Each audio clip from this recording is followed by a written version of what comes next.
অসমীয়াত এটা কথা আছে নহয় যে ঢাল নাই তৰোৱাল নাই নিধিৰাম চৰ্দাৰ। প্ৰশান্ত ফুকন হ'ল নিধিৰাম চৰ্দাৰ। প্ৰশান্ত ফুকন হ'ল মই ভাবোঁ যে অসমীয়া জাতিৰ আটাইতকৈ ডাঙৰ কৌতুক এটা।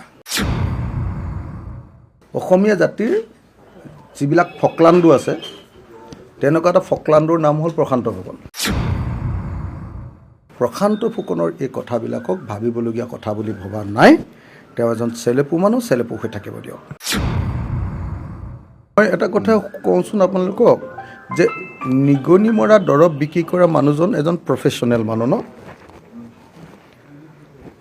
অসমীয়া জাতি প্ৰফেশ্যনেল হোৱাটো বেয়া কথা নেকি? মইতো ভাবোঁ যে ছুইপাৰজনো প্ৰফেশ্যনেল হ'ব লাগে, বেপাৰীজনো ফুটপাথৰ বেপাৰীজনো প্ৰফেশ্যনেল হ'ব লাগে, খেতিয়কজনো প্ৰফেশ্যনেল হ'ব লাগে, পলিটিচিয়ানজনো প্ৰফেশ্যনেল হ'ব লাগে। বিজেপিয়ে অসমীয়া মানুহক প্ৰফেশ্যনেলিজিমৰ পৰা আঁতৰাই হিতাধিকাৰী কৰিব খোজে।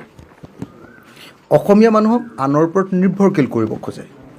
আৰু আমি ৰাইজৰ দলে বিচাৰোঁ যে অসমৰ প্ৰত্যেকজন মানুহ নিজৰ প্ৰফেশ্যনত প্ৰফেশ্যনেল হওক, হয়নে?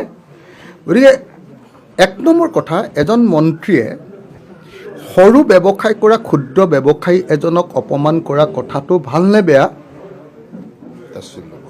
বিজেপিৰ নিচিনা কি বুলি কয় নহয়, তেওঁলোকৰ কি বিৰাট মানে তেওঁলোকৰ নৈতিকতাৰ কথা কোৱা, কি কয় নৈতিকতাৰ কথা কৈ থকা তেওঁলোকৰ কি বুলি কয় সেইটো তেওঁলোকৰ বিৰাট থিয়ৰী আছে নহয়।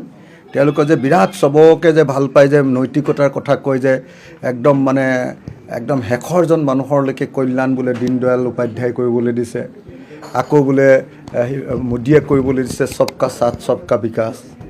এতিয়া সৰু ক্ষুদ্ৰ ব্যৱসায়ীজনক অপমান কৰাটোৱে বিজেপিৰ লক্ষ্য নেকি, আদৰ্শ নেকি? ক্ষুদ্ৰ মানুহবিলাক তাৰমানে বিজেপিৰ ওচৰত মানে ক্ষুদ্ৰ ব্যৱসায়ীবিলাক, সৰু মানুহবিলাক, কষ্ট কৰি খোৱা মানুহবিলাক, শ্ৰম কৰি খোৱা মানুহবিলাক বেয়া, আৰু তেওঁলোকে পইচা দি কিনি লৈ হিতাধিকাৰী কৰা আৰু তেওঁলোকক কিনি লোৱা মানুহজন ভাল নেকি? প্ৰশান্ত ফুকনক ইমান সোধা আচলতে সুধিবলগীয়া মানুহ নহয়। তেওঁ মই শুনামতেতো মেট্ৰিকটো পাছ কৰিছেনে নাই সেইটোৱে সন্দেহ। মেট্ৰিকটো পাছ কৰিছেনে নাই সেইটো সন্দেহ থকা মানুহজনেতো এনেকুৱা ধৰণৰ ছাবষ্টেণ্ডাৰ্ড কথাই ক'ব, হয়নে নহয়? ছাবষ্টেণ্ডাৰ্ড কথাই ক'ব। সেই মানুহজনে আপোনালোকৰ মনত পৰেনে যে পিঁয়াজৰ মালা পিন্ধিছিলে? সেই মানুহজনে আপোনাৰ মনত পৰেনে যে আপোনাৰ এই গৰু গাড়ীত যে কি গেছ চিলিণ্ডাৰ লৈ ফুৰিছিলে? তেতিয়াতো তেওঁ গৰু বেপাৰীতকৈ ছাৰ আছিলে, হয়নে নহয়? গৰু দালালবিলাক যে থাকে বজাৰবিলাকত, যে গৰু দালাল থাকে, এইজনক ফটকৈ কিবা এটা